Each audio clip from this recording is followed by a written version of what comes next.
All right, friends, gather close now. This is important. Picture this. You wake up on a Saturday morning, the alarm buzzes, and your mind immediately races. Emails to answer, chores to finish, deadlines looming. Even if you're not technically working, your heart thrums with the anxiety of everything not yet done. By Sunday evening, you're exhausted, but not in the satisfying way after a good workout. No, this weariness goes deeper. It's the kind that seeps into your bones, the nagging sense that you're running a race with no finish line. Now ask yourself, when did I last stop? Not just pause, but truly rest. Not the rest of collapsing onto a couch after a marathon work week. Not the restless scrolling of a phone screen at midnight, but rest that quiets the soul. That's the rest the Sabbath offers. Not a suggestion, not a relic, a lifeline. Let me tell you, the world doesn't want you to stop. Modern culture thrives on your hustle. Every app, every notification, every productivity hack whispers the same lie. You are what you accomplish. But the Sabbath? It slams the brakes on that madness. It's God's way of saying enough. Sit down, look around. I'm here. Think of it as a sanctuary carved out of time. A weekly oasis where you're reminded you're not a machine, not a cog in some endless economic wheel, but a beloved child of the living God. Now, I know what you're thinking. Rest? That sounds nice, but I've got bills to pay. Fair point. Life is real, and responsibilities don't vanish at sundown. But hear me out. The Sabbath isn't about escaping life. It's about re-entering it with fresh eyes. Let's rewind to the beginning. Scripture tells us God fashioned the heavens and earth in 6 days, and on the seventh, he rested. Not because he was tired. No, the creator of the universe doesn't grow weary, but because he was making a point. Work isn't the end game. Contemplation is. The Sabbath isn't tacked onto creation like an afterthought. It's the crown jewel. God built rhythm into the cosmos, day and night, seasons, labor, and rest. Because he knows our souls need cadence to thrive, but we've traded rhythm for chaos. We're like musicians trying to play a symphony without ever learning the rests. Ever watched a toddler melt down from overtiredness? That's us, spiritually. We sprint through life until we collapse, wondering why we're starved for meaning. The Sabbath is the divine antidote. It's not about crossing items off a checklist. It's about stepping into a different dimension where time bends toward worship, wonder, and connection. It's the day we say to the world's frenzy, not today. Today I belong to something greater. Some of you are squirming, but my weekends are already packed. I get it. Soccer games, errands, meal prepping. The Sabbath isn't another task to cram into your calendar. Imagine if you paused your weekly grind, not to get away, but to arrive. The what? To arrive at the truth that you're not the sum of your output. You're a miracle of dust and divinity, crafted for more than spreadsheets and status updates. The Israelites in the desert learned this the hard way.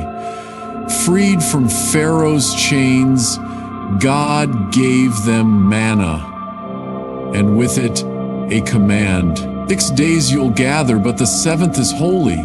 Even in scarcity, rest was non-negotiable. Why? Because slavery isn't just bricks and whips. It's the belief that you must earn your worth. The Sabbath declares, you are free, you are loved, you don't have to prove it. Now, Let's address the elephant in the room. Doesn't rest require privilege?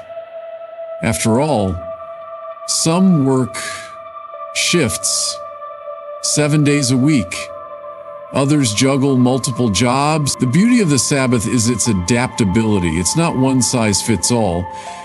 It might mean lighting a candle at dusk, sharing a meal with loved ones, or simply breathing deeply in God's presence. The essence isn't legalism, it's liberation. It's carving out space, however small, to let God be God. Even Jesus faced pushback for healing on the Sabbath. His reply?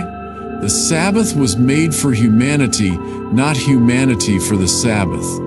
It's not about rigid rules. It's about receiving a gift. But here's the kicker. Embracing the Sabbath requires trust. Trust that the world won't implode if you unplug for 24 hours. Trust that your identity isn't tethered to your inbox. Trust that God, who kept the stars in orbit long before you were born, can handle your deadlines and dilemmas. That's why the Sabbath is both a commandment and a confession. When you rest, you're proclaiming, "My life isn't mine alone. It's held in hands bigger than my own." Let me share a secret. The Sabbath isn't just good for you, it's good for the world. When we stop to honor it, we become better spouses, parents, colleagues. We're less frayed, less frantic, more present. Families who observe it often speak of its glue-like power. How Sunday dinners or Friday prayers knit them together. Communities that practice Sabbath rest become beacons of calm in a chaotic world. They whisper, "There's another way to live." Of course, the enemy of your soul hates this. He'll flood your Saturday night with last-minute tasks. He'll convince you that skipping rest this once won't matter. But sin always masquerades as efficiency. What feels productive now often steals our joy later. The Sabbath is spiritual armor. It reminds us that we're not God. And thank goodness for that. We can release our white-knuckled grip on control because someone wiser is steering the ship. So how do you begin? Start small. Protect an hour. Disconnect. Light a candle. Say a blessing. Let silence fill the room. Read a psalm. Share bread with someone you love. The specifics matter less than the surrender. Over time, you'll find the Sabbath isn't a burden, it's a banquet. It rewires your heart to delight in God's goodness, not your own grit. And here's the joy we often miss.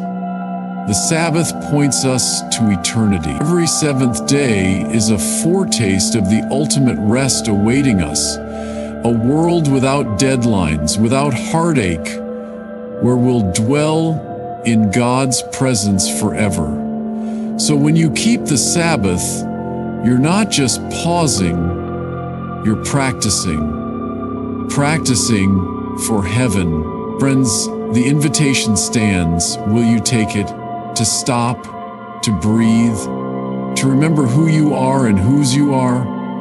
The Sabbath isn't a quaint tradition, it's a revolution, a quiet rebellion against a culture that wants to commodify your time and soul.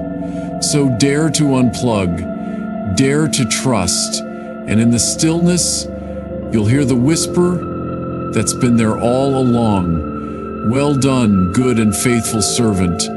Rest now, you're home.